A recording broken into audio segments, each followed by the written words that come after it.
রাসূলুল্লাহ সাল্লাল্লাহু আলাইহি ওয়াসাল্লাম ইরশাদ করেছেন, তোমরা নেতৃত্ব পদ পাওয়ার জন্য আকাঙ্ক্ষা বা চেষ্টা তদবির করিও না।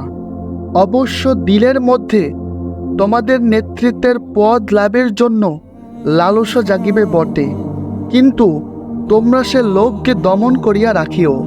কেননা নেতৃত্বের পদ লাভ করিয়া তার দায়িত্ব যদি পূর্ণরূপে পালন না করা হয়, তবে তাহার পরিণাম ফল অতি ভয়াবহ হয়।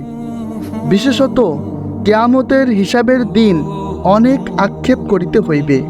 অধিকন্তু নেতৃত্বের পদ এত বিপজ্জনক জিনিস যে গ্রহণ করার সময় তো খুবই আরামদায়ক এবং ভালো লাগে, কিন্তু যেহেতু নেতৃত্বের পদ সবসময় থাকার জিনিস নয়, এক সময় না এক সময় ছুটিয়া যাইবেই।